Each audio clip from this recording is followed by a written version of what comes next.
Welcome back to the Hill. Florida Democrats are celebrating a rare victory today as the Democrat Donna Deegan has been elected the new mayor of Jacksonville. Republicans have served as mayor for all but 4 of the last 30 years there.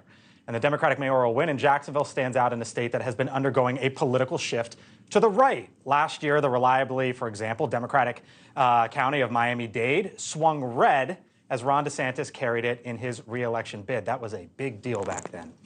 The Florida Republican Senator Rick Scott joins us now. Senator, good to talk to you as always. Thanks for being here on the Hill.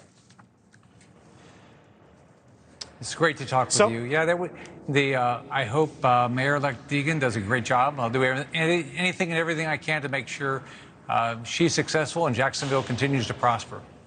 You know, the big story 6 months ago was about what Ron DeSantis was able to do in Florida and turn so many of those traditional blue counties, as we just talked about, red. But last night there was sort of a change there in the Northeast in Duval. I guess, what do you make of what's going on in your state right now politically?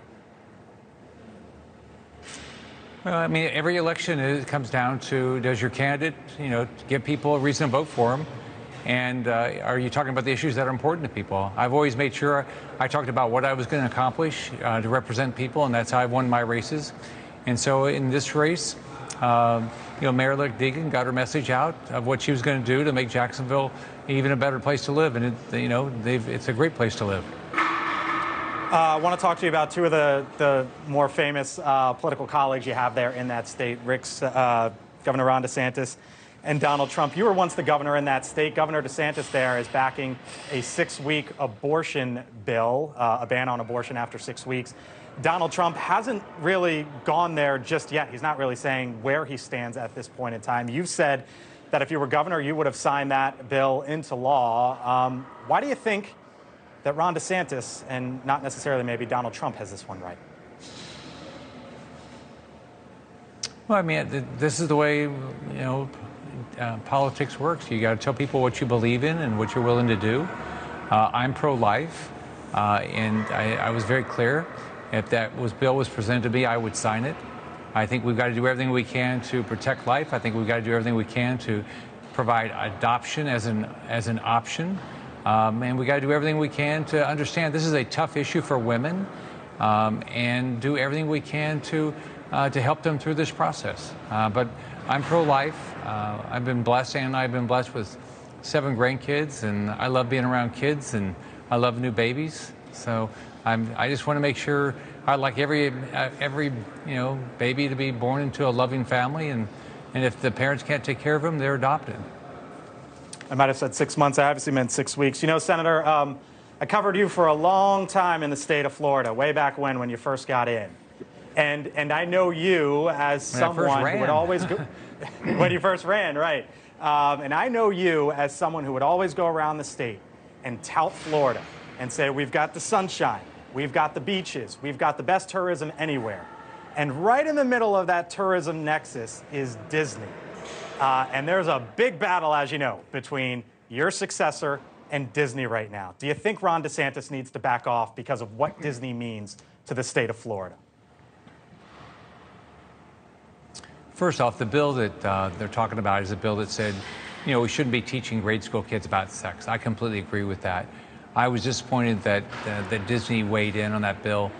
But look, cooler heads have to prevail. I think half the tourists that come to Florida come to Disney. I had a good working relationship with Disney when I was governor.